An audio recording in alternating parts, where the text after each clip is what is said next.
सिंध विजय का इतिहास वर्णित है। सिंधी भाषा में इस पुस्तक को फतेहनामा सिंध और अरबी में इस पुस्तक का नाम तारीख अल हिंद व सिंध है। चच राजवंश ने राय राजवंश की समाप्ति पर सिंध पर शासन किया। एक अन्य स्रोत बिलादुरी द्वारा रचित किताब फुल अल बलदान है। मोहम्मद अली बिन अबू बकर ने नासिरुद्दीन कुबाचा के समय इसका फारसी अनुवाद किया। इंग्लिश में इसका अनुवाद यूएम दाऊद पेटा द्वारा किया गया। सिंध के इतिहास पर ही लिखी गई एक अन्य रचना तारीख ए सिंध या तारीख ए मासूमी है, जिसके रचनाकार मीर मोहम्मद मासूम है।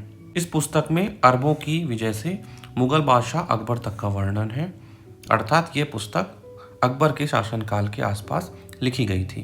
सर वुल्जले हेग ने लिखा है, इस्लाम का उदय इतिहास के चमत्कारों में से एक है। अरब आक्रमण के पूर्व सिंध की व्यवस्था क्या थी? 7वीं सदी में सिंध में राय वंश का शासन था। राय सासी द्वितीय के समय फारस के निमरुज ने सिंध पर आक्रमण कर दिया और उसकी हत्या कर दी, किंतु सिंध पर उसने कब्जा नहीं किया था। भारतीयों के लौटने के बाद राय साहसी द्वितीय वहां का शासक बनता है। राय साहसी द्वितीय की हत्या आवलिक मृत्यु के बाद चच गद्दी पर बैठता है और उसकी विधवा रानी सुहांदी से विवाह कर लेता है। इस प्रकार सिंध में चच के द्वारा पुष्करण ब्राह्मण वंश की स्थापना की जाती है और राजधानी ब्राह्मणाबाद होती है।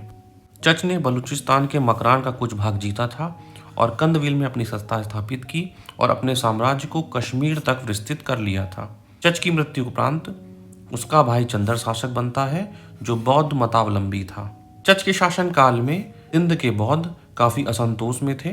चच के 2 पुत्र थे, एक दाहिर थे और दूसरे दाहिर से, जिनमें उत्तराधिकार युद्ध होता है और अंत में दाहिर की विजय होती है। राज्य के अत्याचार से समाज में निम्न वर्ग दुखी था, बौद्धों में असंतोष था और संसाधन उसमें सीमित थे, किंतु राज्य शक्तिशाली था। राज्य में राजनीतिक उथल पुथल चल रही थी, इस कारण से राज्य कमजोर हो गया था और शासक दाहिर प्रजा में अप्रिय हो चुके थे। ऐसी स्थिति का लाभ उठाकर उमय्यद शासकों ने सिंध पर आक्रमण प्रारंभ कर दिए, किंतु अरबों का प्रथम आक्रमण सिंध पर दूसरे खलीफा हजरत उमर के काल में होता है, लेकिन ये असफल रहता है। भारत के तटीय क्षेत्रों से अरब व्यापार हुआ करता था, किंतु 7वीं सदी में इस्लाम के आने के बाद दृष्टिकोण में परिवर्तन हुआ।